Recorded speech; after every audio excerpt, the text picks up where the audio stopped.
네, 모두 큰 박수로 다시 한번 개회를 축하를 하겠습니다. 다들 아시겠지만 오늘 토론회는 2023년에 돌아가신 2년에 돌아가신 김금수 전 한국노동사연구 명예회장님의 2주기 추모식을 기념하는 자리이기도 합니다. 간단하게 일어나셔갖고 이제 묵상 진행을 한 다음에 시작을 하도록 하겠습니다. 일어나시죠. 일동 묵상.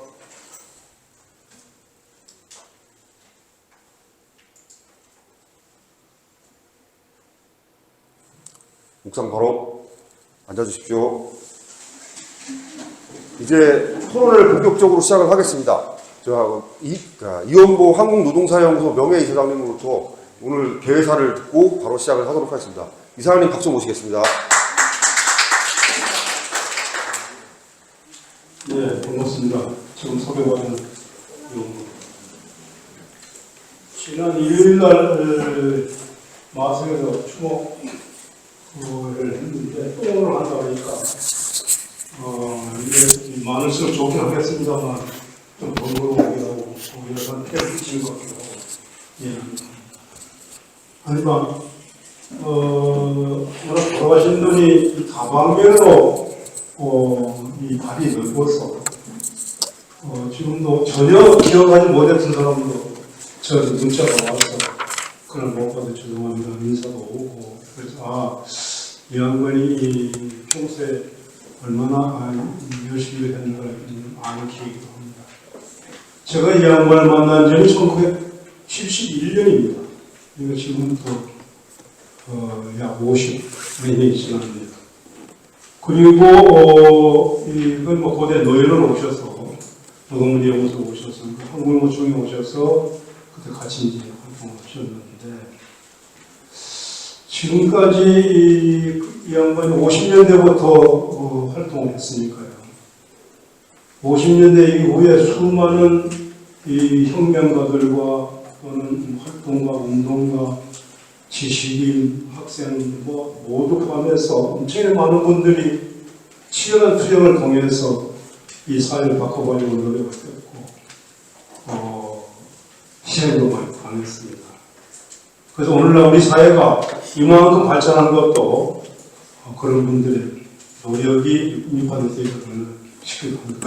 그런 과정에서 제가 생각하기로는 많은 분들이 노력을 했습니다만 이론과 실천을 같이 고민했던 사람들 중에 많지 않은 사람 중에 한 분이 김용 선생님이 하셨습니다. 지금도 약 2년 전에 생각이 납니다. 몸이 그렇게 아픈데도 이제 만나면 하는 얘기가 그렇습니다. 우리 민주노총 어떤가? 묻습니다. 이어서 나온 얘기가 한국노총은 어떤가? 몸이 지금 고전에 나와서 어려운 데도 불구하고 여전히 관심은 거기가 있습니다. 끊임없이 글을 써냅니다. 이론과 실천을 그만큼 치열하게 한 분들도 쉽지 않을 거라 생각합니다. 그분과 얘기 도중에 지금 생각나는 게 있어서 오늘 토론회와 관련돼서 한 번은 그때 몸이 아프셨다는데 만나서 저한테 불쑥 묻는 말이 있었습니다. 노동의 위기 끝났나? 위기가 끝났다고 생각하느냐 하고 묻습니다. 저는 전혀 생각하지 못했고 위기가 시작되는 전에 들어봤는데 위기가 끝났다는 얘기가 못 들어본 것 같습니다. 그때 저도 불쑥 하는 자네는 어떻게 생각하냐는 묻는 거다. 이게 잘 모르겠습니다. 위기가 시작은 됐는데 끝났는지 끝났으면 언제 끝났는지 끝났으면 어떤 새로운 조직, 새로운 계기들이 마련되었는지 그게 잘 모르겠습니다. 지금도 잘 모르겠습니다. 아마도 이 과거의 위기가 외부로부터 오는 위기, 탄압으로부터 오는 위기, 그다음에 지금의 위기는 또 어떤 것일까?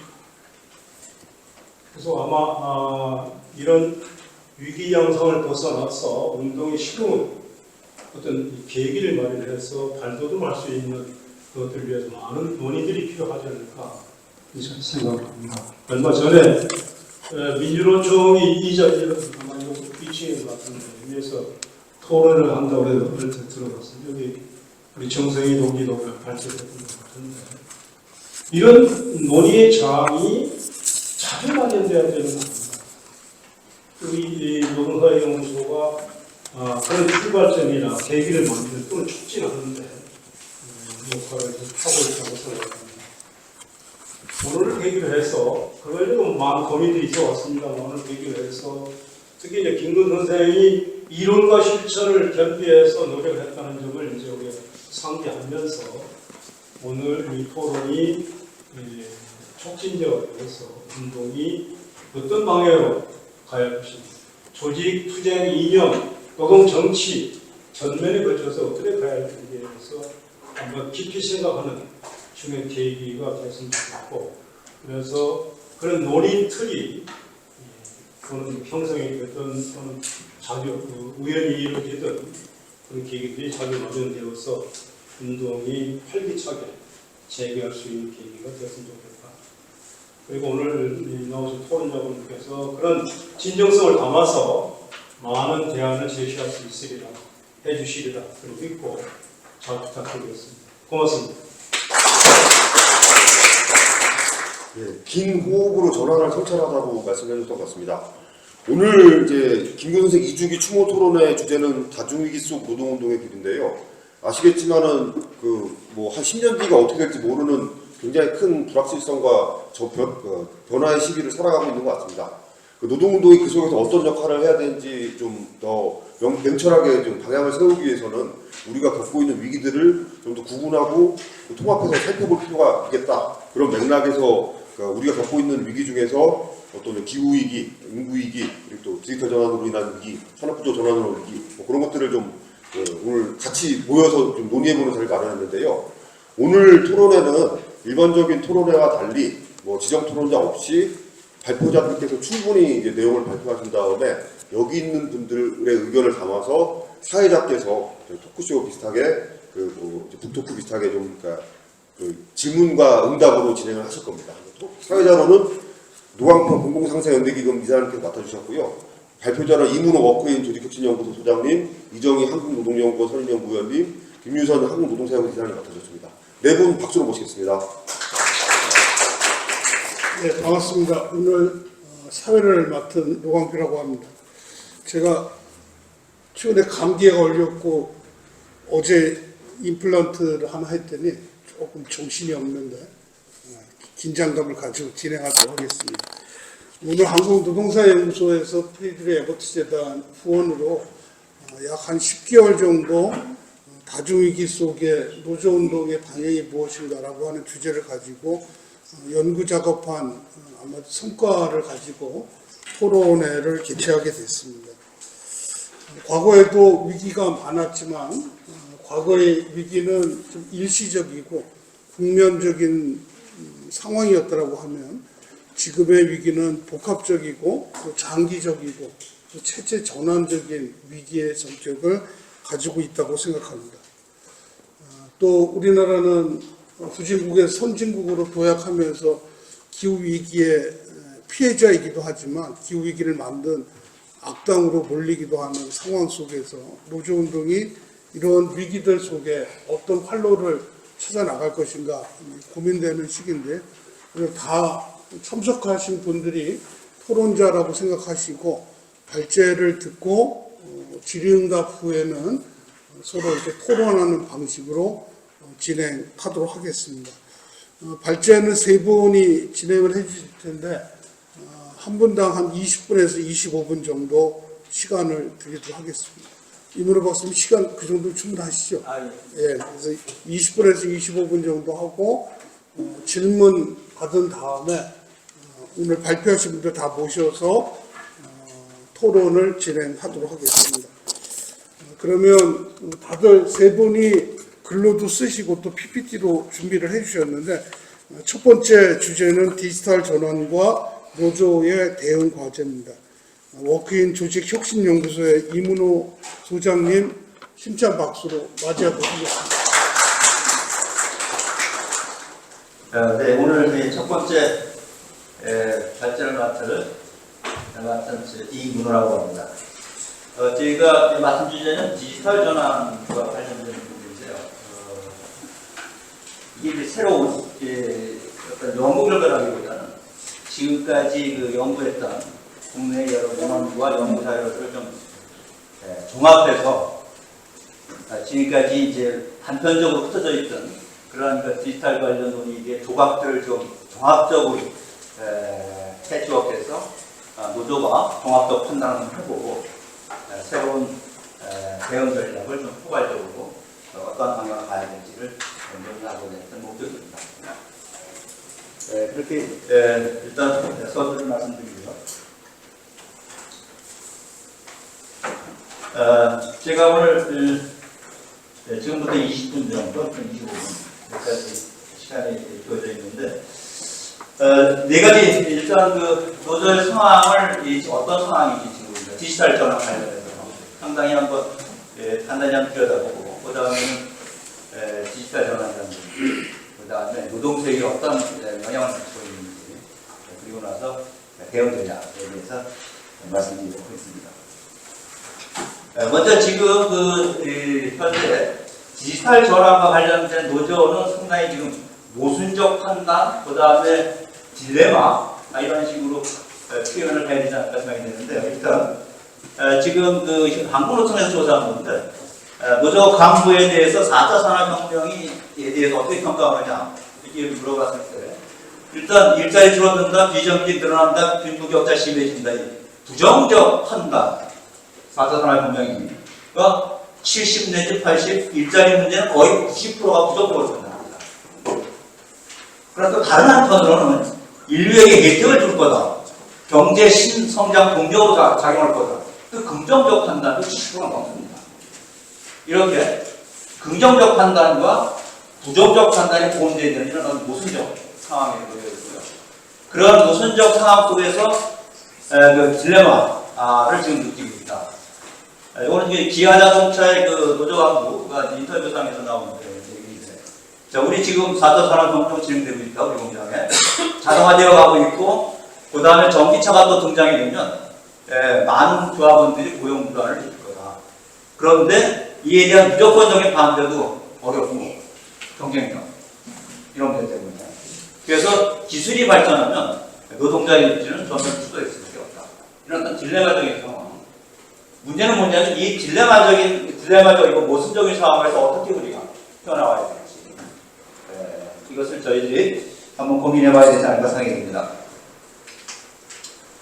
그래서 좀 더 이제 우리가 디지털 전환에 대해서 지금 어떤 문제가 닥치고 있는지를 좀 더 현실적으로 들여다보고 노조의 대응 전략을 세우는 것이 필요하지 않나 생각이 들어서 이번 그 프로젝트가 진행된 거고요.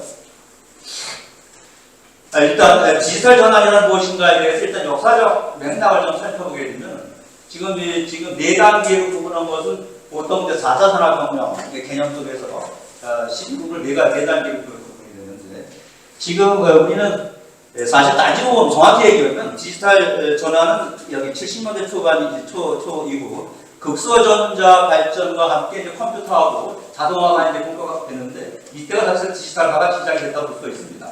근데 현재 우리가 디지털 전환 얘기할 때는 지금 정보통신기술, 인공지능 등의 어떤 기술 발전을 얘기하는 걸 지금 디지털 전환이라고 얘기하는데 지금 현재 우리가 얘기되고 있는 디지털 전환과 그 전과의 어떤 그 차이점은 핵심은 그 전에는 주 육체노동에 관여를 많이 했고 기술이 자동화. 지금은 육체노동과 정신노동 다 기록하는 거죠. 그래서 훨씬 더 위협감을 많이 느낍니다. 이런 차이점을 우리가 볼 수 있을 것 같고요. 그 다음에 디지털 전환의 기술적 특징이 있는데 그리고 그것과 함께 이제 노동세계에서 어떤 갈등 요소가 등장이 됐는데 크게 보면 기술적 특징은 자동화, 가상화, 데이터화 이렇게 세 가지로 나눠볼 수 있을 것 같아요. 자동화는 기술이 노동을 대체하는 것을 우리가 얘기하는데 여기에 갈등 요소는 분명히 고용의 문제입니다. 그 다음에 가상화 또는 가상화를 통해서 인터넷 연결되는 거. 이 부분은 갈등 요소가 일단은 특히 서비스 산업에서 고용이 감소되는데 이 고용이 감소되는 것은 서비스 산업에서 지금 이 노동의 기술 대체하는 것이 아니라 이 디지털 기술을 통해서 옛날 노동자가 했던 업무가 이 소비자한테 전가가 됩니다. 인터넷 뱅킹이라든가 그다음에 이제 우리 키오스크를 통해서 음식을 주문하는 거 이런 부분들은 옛날 노동자가 했던 게 이제 소비자에게 전가가 되면서 고용이 이제 감소되는 부분이 있고, 근데 여기서는 새로 생기는 이 고용들이 있습니다. 예를 들어서 이제 디지털 플랫폼 노동인데 새로 생기는 노동은 거기다 불안합니다. 이러한 부분이 우리가 새로운 갈등 요소를 굉장히 보고요. 그 다음에는 이제 요즘 데이터화, 특히 이제 알고리즘 경영, 특히 이제 AI 등장과 함께 더 심해지고 있는데, 이 문제 갈등 요소는 여기서는 이제 노동 통제 또는 감시, 그 부분이 가장 핵심적인 갈등 요소로 나타나고 있는데, 이게 과거 이제 그 소프트웨어가 틀린 점은 뭐냐면, 과거 소프트웨어는 인간이 그래도 다 프로그래밍 한 대로 움직였는데, 지금의 그 AI가 알고리즘 경영은 딥러닝이라고 해가지고 스스로 자기가 학습을 해서 결정을 합니다. 그래서 그 결정 과정을 추적하기가 굉장히 힘들어요. 그래서 위험의 불확실성이 지금 커지고 있다. 이런 것들이 지금 우리가 등장하고 있는 노동자의 발생 요소로 그 다음에는 이제 우리가 이제 디지털 전환에 있어서 특히 이제 경제학 부담이 많아요. 거품이냐 실체냐. 실체로 주장하는 사람들은 이제 디지털 전환이 새로운 성장 문제 얘기를 많이 합니다. 사실은 이제 생산성 장상에 많은 경제학자들 고든이라든가 솔로 같은 많은 경제학자들 이건 거품이다. 왜냐하면 70년도 이후에 경제 성장률이 굉장히 둔화되고 있습니다. G7 모두. 약간이야 차이는 있지. 그래서 70년대 초반 하면은 이제 디지털 1.0이라고 그럴까요? 디지털화가 시작이 된 시기인데, 노동 생산성이 점점 줄어들고 있다. 이게 무슨, 이 새로운 성장 동력을 작용할 수 있느냐. 이런 회의론이 등장이 되는데, 거품론은. 여기에 이제 반대하는, 학자들은, 뭐냐면, 새로운 기술이 혁신 동력으로 작용하기 위해서는 수십 년이 걸린다. 왜냐면, 이제 그 새로운 기술이 이제 범용화되어야 되는데, 여러 산업에 이제 활용될 수 있는. 그러기 위해서는 교육 훈련이라든가 경영 방식, 또는 여러 가지 이제 경영 반응 의식이 바뀌어야 되기 때문에 이 바뀌는 시간이 수십 년이 걸립니다. 그래서 지금이 변곡점이다, 이제. 디지털 전환이. 이런 주장을 하게 되는데, 제가 볼 때는 이론적으로는 이쪽을 우리가 사회적 혁신, 즉 기술 정책이 노동 정책과 사회 정책과 결부될 때 못 받아들이는 것은 뭐야? 받아들이기 힘든 건 뭐냐면 정말 지금이 변곡점이냐? 정말 지금이 기술적 혁신의 효과를 나타내줄 만큼 그만큼 사회적 혁신이 일어나고 있는 거예요. 저는 그렇다고 보지 않습니다. 왜냐하면 점점 지금까지 이루어졌던 구조적 양극화 현상이 점점 심화되고 그런 측면에서 보게 되면 현재 변곡점 아니다라는 것을 우리가 생각해 보고요. 그 다음에 그러면 노동 세계에는 어떠한 변화를 일으키고 있는지를 한번 살펴봐야 될 텐데, 먼저 총고용 문제가 굉장히 많이 대두했습니다. 그동안. 즉 파괴적 시나리오가 상당히 많았었는데 기술적 대량성 이거는 지금 경험적으로는 힘내지 않고 있습니다. 보게 되면 우리나라를 본다고 하더라도 지금 2013년부터 10년, 2023년까지의 통계인데 고용률이나 실업률이 거의 큰 변화 없고 심지어 또 좋아지고 있죠. 그래서 이 대량적 파괴적 시나리오는 입증되지 않고 있다. 아직도 인간의 어떤 경험이나 그 다음에 노하우는 아직도 중요하고 그리고 그 다음에 새로 생기는 일자리, 없어진 일자리가 있으면 새로 생기는 일자리도 있다. 이렇게 말씀드리고 싶고요. 그 다음에 지금 최근에 다시 이제 AI 등장이 되면서 이제 파괴적 시나리오가 다시 많이 얘기되고 있습니다. 20%가 줄어들 거다, 30%가 줄어들 거다, 고용이. 근데 지금까지 이게 또 경험적 데이터를 보게 되면 급진적 변화를 일으킬 조정은 AI가 안 하고 있다. 안 보이고 있다. 말씀드리고 싶은데, 일단 보시게 되면 지금 OECD 조사 결과나 방콕에서 조사된 결과를 본다 하더라도 지금 AI가 고용, 대량 실업을 가는 그런 데이터는 아직 안 보이고 있습니다. 그리고 그 다음에 향후 인력 대응 전략을 본다 하더라도 주로 내부 직원 인력을 업스킬해서 대응하겠다. 고용을 해보고 새로운 고용을 들어오는 것보다. 그래서 그러한 어떤 대응 인공지능 대응 전략도 국내나 OECD 국가들을 볼 때 상당히 고용 실업 대량 실업 쪽으로 가는 조짐은 안 보입니다. 이렇게 지금 나오고 있는데 제가 판단하기에는 이 이유가 AI가 지금 적용되는 분야가 거의 전문직입니다. 전문직 경우에는 그 전문직을 기술적 대체 효과보다는 오히려 보조 수단을 많이 사용하고 있어요. AI가. 그래서 이 AI의 효과가 지금 우리가 생각하는 만큼 또는 한 가지 얘기되는 것만큼 그렇게 고용에 어떤 급진 효과가 일으키지 않을 것 같다 하는 것이 한번 판단해 볼 수 있는 얘기고요. 그러면 문제가 없느냐? 그건 아니죠. 문제는 초음고용보다는 구조적 변화의 문제, 그 다음에 노동 과정의 변화에 대해서 우리가 신경 써야 됩니다. 이것이 제가 드리고 싶은 말씀이고요. 노동시장의 구조 변화는 크게 보면 이제 두 가지를 말씀드릴 수 있을 텐데, 직업적 이동하고, 그 다음에 그 노동시장의 이제 분자가 심화되면, 직업적 이동은 지금 이제 없어지는 일자리에서 새로 생기는 일자리로 이제 옮겨가는 게 직업적 이동인데, 지금 문제는 뭐냐면, 새로 생기는 일자리가 불안정 노동이 나쁘고, 그러면 기존의 좋은 일자리에서 나쁜 일자리로 이동하는 거예요. 이 변화가 상당히 심하게 일어나고 있다. 이런 것을 말씀드리고 싶고요.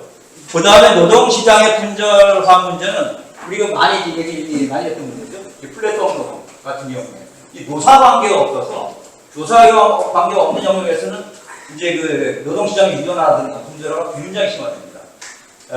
종종 이제 노동시장의 초유연화 이런 개념이 많이 나오는데 어쨌거나 노동시장의 분절화가 상당히 심하게 진행이 되면서 새로운 계급 갈등의 조짐이 보이지 않는가 하는 것이 한번 생각해 볼 문제로 말씀드리고 싶고요. 그 다음에 이제 노동 과정의 문제도 상당히 크게 대두되고 있다. 이것을 말씀드리고 싶은데, 노동 과정을 크게 보면 작업부와 숙련, 자율성의 문제 세 가지로 고유화시켜서 한번 살펴볼 필요가 있을 것 같습니다. 이 노동 과정의 전체적으로는 여기 이제 이중적 영향을 미치고 있다. 즉 긍정적인 변화, 영향 또는 부정적인 영향을 다 미치고 있는 그런 이중적 변화를 일으키고 있는데, 보시게 되면 작업부와의 경우를 살펴보면 육체적 부하는 좀 줄어드는 경향이 상당히 나타나고 있고요. 그 대신 데이터 분석이라든가 데이터 이제 해석이라든가 이런 정신적 부하가 좀 늘어나고 있는 거. 그래서 육체적 부하는 줄어들지만 정신적 부하가 늘어나는 쪽으로 이동하고 있다는 거. 그러한 양극화 현상이 일어나고 있고요. 숙련도 전문적인 증가하는 측면이 분명히 있습니다. 그러나 특히 중간 계층에서 새로운 디지털 진단 기구라든가 들어오면 과거에는 이제 이 진단이라는 그런 어떤 전문적 숙련을 통해서 일을 하던 것이 이제는 탈순열화되어서 단순 작업자로 떨어집니다. 그래서 전문직이 증가하는 경우도 있지만 탈순열화되는 경우도 상당히 많다 현상에서는. 그래서 전체적으로 숙련도 양극화 현상이 일어나고 있고요. 그 다음에 이제 이 자율성 문제도 지금 이제 시공간적 유연성 때문에 재택근무라든가 또는 모바일 노동을 통해서 노동자들이 선택할 수 있는 자율적으로 선택할 수 있는 가능성은 증가되고 있지만 오히려 다른 한편으로는 기술적 문제가 상당히 높아지고 있다. 그래서 자율성과 통제가 다시 공존하는 그런 세계라고 이제 말씀드리고 싶은데, 여기 옆에 있는 이 도표는 OECD에서 조사한 건데, 보게 되면 지금 AI가 국내에서는 아직 조사가 제대로 아직 안 돼서, 아니면 제가 찾아봐서 그런 적이 있는데 HR에 굉장히 많이 들어옵니다. AI가. 넘어가는데 그래서 이제 업무 성과 평가라든가 그다음에 교육 내용도 심지어 설계를 하고 그다음에 채용, 해고, 승진 등등을 AI가 많이 이제 지금 들어와서 결정하게 되는데 그거에 대한 판단인데 OECD에 조사한 거 보게 되면 모든 영역에서 금지시키거나 아니면 제한을 둬야 된다. 규제를 해야 된다는 것이 거의 80% 이상입니다. 그만큼 이 통제에 대한 아니면 개인 그 정보라든가 보호라든가 통제에 대한 그러한 그 문제가 상당히 긴장이 높아지고 있다. 이렇게 말씀드리고 싶습니다. 그러면 이러한 그 문제에 대해서 노조는 어떻게 대응해야 될지를 말씀드리고 싶은데 일단은 이중적인 그 영향을 미치고 있습니다. 그 긍정적인 측면도 있고 부정적인 측면도 있는데 그 이중적인 측면에 그 대응하기 위해서는 노조도 이중 전략이 필요하다. 그래서 그 방어 전략과 공세 전략 이렇게 지금 제가 나눠서 말씀을 드리고 싶은 건데요. 뭐냐면 방어 전략은 주로 이제 보호와 규제 전략인데 이건 전통적으로 노조가 익숙한 영역입니다. 이거는 그 디지털 전환에 가져오는 부정적 효과를 줄이는 데 상당히 중요하고 계속 대줘야 되는데 그것과 함께 디지털 전환의 그 참여와 혁신 전략 이렇게 얘기했는데 이런 공세 전략도 필요하다. 이것은 뭐냐면 디지털 부정적 그 효과를 줄이는 것만이 아니라 긍정적 효과를 극대화시키는 전략도 필요하다. 이런 것을 말씀드리고자 이렇게 구분했습니다.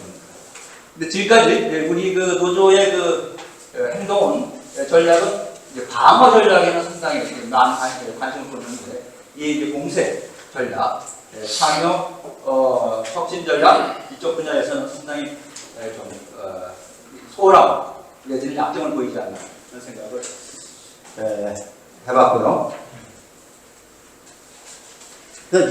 먼저 이런 이중 전략에서 일단 방어 전략, 즉 보호와 규제 전략인데 이거는 말씀드린 바와 같이 디지털 전환의 부정적 영향을 최소화하는 역할을 하게 됩니다. 크게 보면 세 가지를 대상을 한번 삼아야 될 것 같은데요. 종합적으로 보시게 되면 일단 기존의 노동 보호가 있고 그 다음에 새롭게 생기는 노동을 보호해야 되는 어떤 이 과제가 있고요. 그 다음에는 그 디지털 프로세스 아까 얘기했던 통제, 감시 이 문제를 규제하는 그런 세 가지 영역을 우리가 삼아야 될 것 같은데 기존의 노동보호를 보게 되면 제가 알고 있는 한도 내에서 보게 되면 대기업이라든가 금속노조 같은 경우 선별노조에서도 이 조항이 있습니다.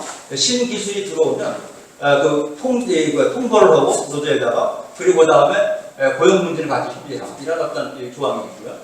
그 다음에 서비스 장어직에서도 이러한 이 부분도 있습니다. 즉 영업사원들이 이제 트래킹 방지라든가 아니면 연결 차단 권리, 이제 퇴근 후에 자꾸 이제 연락해서 업무를 시킨다든가 이런 권리가 부분적으로 종종 눈에 띄는 게 있는데 전반적으로 보게 되면 이게 거기서 사후 처리 방식이라서 한계가 있습니다.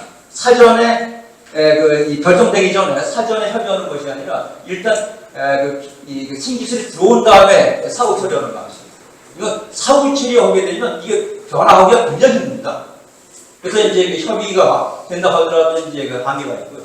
그리고 또는 개별적 단편적이어서 종합적인 교적 교섭 의제 발굴이 필요한데 벤치마킹을 위해서 옆에 이제 인용한 건데요. 이건 이제 국제 공공 서비스 노조에서 국제적으로 디지털 전환과 관련돼서 도대체 어떠한 단역을 맺고 있는지를 조사한 겁니다. 15개의 국가를 통해서. 그래서 이제 카테고리를 정한 건데, 한 7개 정도의 영역을 지금 단역 조항을 맺고 있다.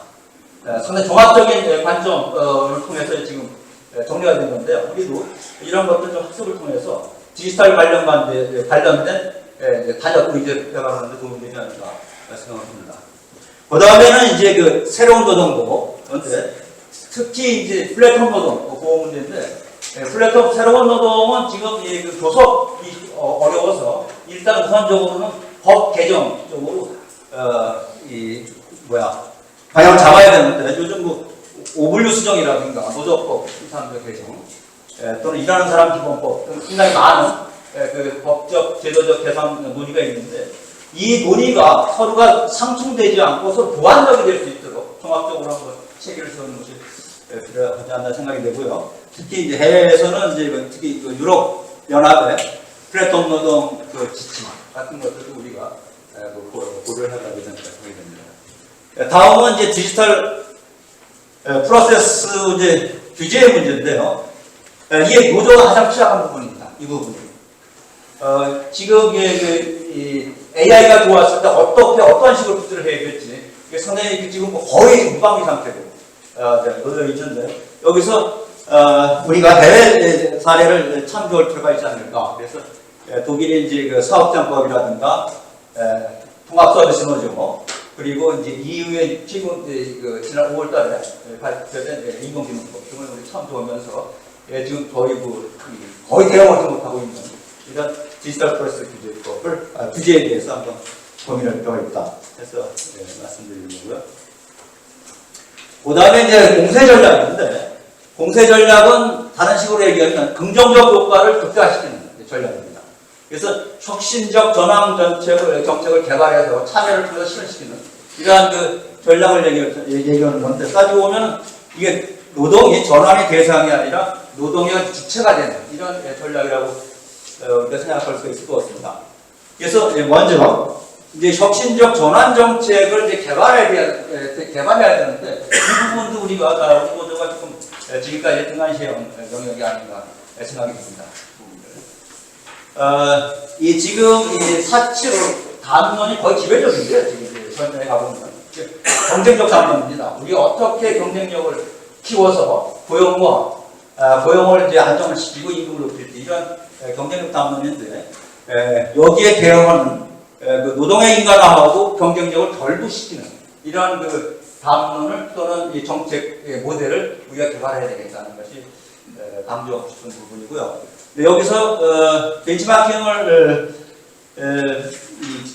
좀 해보기 위해서 찾아봤는데요. 독일의 그 베르디 통합서비스 노조, 그 금속노조가 그래도 상당히 이 부분은 인상적으로 활동을 하고 있어서 여러분들 소개해드리는 거고요. 자료집에 한 가지 흥미로운 건 이들이 이제 하는 거의 두 가지입니다. 하나는 새로운 자기네들의 어떤 이 모델을 혁신 정책 모델을 개발해서 사회적 담론, 사회적 공론화를 하는 게 하나 첫 번째 가지고요. 두 번째는 지침서나 안내서를 만들어서 각 사업장이라든가 선별 노조에서 그걸 활용할 수 있도록 교섭 의료 그런 것들 두 가지 큰 정책적 이 방향인데 흥미로운 건 여기서 이제 이 문구가 상당히 이제 인상적입니다. 거기 이제 금속노조에서 베스트 스타트 빌리거 이런 얘기 뭐냐면 더 싼 것을 만들기 전에 더 싼 것을 만드는 대신에 더 나은 것을 만들자. 싼 거 만들면 기업 경쟁으로 들어가니까 더 나은 것을 만들어서 그래서 더 고부가 가치를 만들어서 더 많은 임금을 받을 수 있는 조건을 만들자. 이런 금속노조의 그 캐치프레이스화에서 이루어지는 그 혁신적 전환 정책 개발은 인상적인데 모르겠습니다. 지금 이 논의가 될지 지금 폭스바겐 위기를 받아서 지금 이런 문제들이 어떻게 해석이 될지 한번 다시 한번 논의를 해보면 흥미롭게 논의를 할 수 있지 않을까 생각됩니다. 옆에 있는 요 그림은 뭐냐면 이런 혁신적 전환 정책을 개발해서 참여를 했을 경우에 상당히 노사 모두에게 도움이 되는 그 효과를 가져왔다는 그림인데요. 뭐냐면 이게 AI가 들어올 때 AI가 도입되기 전에 협의하는 회사와 사업장과 협의하지 않는 사업장의 효과입니다. 그래서 이제 서비스업하고 이제 제조업 이 두 산업을 비교한 건데 OECD 국가에서 여기서 보시면 사전에 협의하고 들어온 사업장, 서비스업이나 제조업이나 협의하지 않고 들어온 사업장보다 훨씬 더 업무 성과나 업무 만족도나 정신건강, 보건안전 부분에서 전부 다 우월합니다. 이만큼 사전에 협의를 통해서 들어오는 것이 뭐냐면 사전에 먼저 이제 그 문제를 다 알고 문제를 해결하고 들어오는 것이 훨씬 더 효과가 있다. 말씀드린 바와 같이 들어와 놓고서 사전 사후 처리하면 그 비용도 많이 들고 바꾸기도 힘들고 이런 부분들 우리가 참여해 볼까서 서로가 공유할 필요가 있지 않을까 말씀드리고 있습니다. 독일 선전로제 활동들은 사진으로 이제 좀 시각적으로 보여드리고 싶어서 담았는데 이거는 메르디 통합 서비스 노조에서 이제 그 안내서를 만드는 겁니다. 각 이제 그 사업장에 이러한 식으로 고소 의뢰를 요청하라 안내서. 그다음에 요거는 이제 사업장 지도라고 해서 금속노조에서 각 사업장의 각 부서마다 어떠한 기술이 들어왔고 노동 조건은 어떻게 변하고 그다음 고용은 어떻게 변하고 등등을 그림으로 그린 사업장 지도입니다. 그래서 그런 것이 잘 이제 작동이 안 된다고 그러면 이렇게 집회도 하는 것. 그리고 이제 금속노조에서 2019년도에 전국적 집회를 가진 사진입니다. 마지막으로 몇 마디 말씀드리고 나서 끝을 맺겠습니다. 몇 말로 일단은 방어 전략, 보호와 의제는 익숙하기 때문에 지금 단체 교섭에서 다루고 그 다음에 참여 혁신 의제, 공세 전략은 노사협의회에서 다루는 것이 효과적이지 않겠는가 하는 것이 제 생각인데요. 지금 노사협의회가 지금 보충 처리가 기구가 상당히 아주 안정된 역할을 하고 있는데 여기 보시게 되면 굉장히 효과적입니다. 협의, 의결, 보고사항으로 부분이 있는데 뭐 안 다룰 수, 거의 다 다룰 수 있을 것 같아요. 이걸 잘 활용하게 되면. 그래서 좀 더 공세 전략, 즉 참여와 혁신을 위한 전략도 공부하는 거 활용할 수 있지 않을까. 구체적으로 본다 하더라도 이 구조를 보게 되면 신기계 기술의 도입부는 작업 공정의 개선도 하나 의제 딱 뭐가 있기 때문에 디지털 전환과 관련해서는 충분히 활용할 수 있다. 그 다음에 이제 이 혁신적 전환 정책 개발하기 위해서는 노조의 기술적 전문성, 이 지금 조금 부족하지 않는 감이 듭니다. 그래서 이제 이공계 쪽, 자연과학 쪽과의 네트워크, 상당히 필요한 부분이 있다. 특히 AI라든가, 그 다음에 IoT 같은 것이 어떻게 노동인간하고 연결시키기 위해서는 기술적 전문성이 상당히 이제 필요하다고 보이고요. 그 다음에 이제 계급 갈등의 산업적 요지가 모르겠습니다. 저는 지금 제조업에서 서비스 산업으로 이동을 되고 있지 않나. 지금 제조업 같은 경우에는 그동안 이제 자동화로 인해서 많이 줄어들었고요, 숫자로. 그리고 세계 시장에 편입돼 있어서 세계 시장은 엄청난 지금 국제 경쟁에 노출돼 있죠. 그래서 거의 다분히 노사당론도 효율성이나 경쟁력 중심으로 움직이고 있습니다. 투쟁력으로 탁구됩니다. 대신 지금 디지털 함께 전환과 함께 새로운 계급 갈등이 나타나는 여러 가지 개념들이 많이 등장이 됩니다. 사이버 프로레타리아, 사이버에다 프로레타리아 합친 사이버타리아 또는 인포메이션에다 프로레타리아 합친 프로레타리아 이들이 상당히 불안정 노동에 열악한 노동 조건을 갖고 있는데 이들이 앞으로 새로운 계급 갈등의 요지가 되지 않을까 그런 생각이 있는데 모르겠습니다. 과연 이들이 정말 새로운 지역이 될 수 있을지 이것이 앞으로 우리 노동운동의 커다란 과제가 등장이 되어 있는 것 같고요. 마지막으로 이 지속 가능한 발전에 기여하지 않으면 디지털 전환 소용이 없습니다. 뭐 지금 나오면 되는데 기여해야 되는데 따지고 보면 디지털 기술이 지속 가능한 발전에 기여할 수 있는 장점이 굉장히 많습니다. 빅데이터를 통해서 이제 탄소 배출, 그다음에 자원 감소 이런 쪽에 기여할 수 있는 잠재력이 많고요. 그 다음에 이제 기술적 도움을 통해서 여성, 장애인 또는 이 고령자들도 생산성 저하 없이 이룰 수 있는 그런 잠재력이 굉장히 많습니다. 이런 것들을 활용을 해야 될 것 같은데 마지막으로 드리고 싶은 말씀은 이러한 기술적 잠재력, 지속 가능한 발전을 위한 발휘되면 이게 디지털화가 이윤 추구의 수단으로 돼서는 전혀 불가능합니다. 결국은 자본주의적 성장 방식에 대한 어떤 근본적인 성찰이 요구되고 그래서 이 노조의 참여는 반드시 필요하다라는 말씀을 드리면서 제 발표를 마치겠습니다.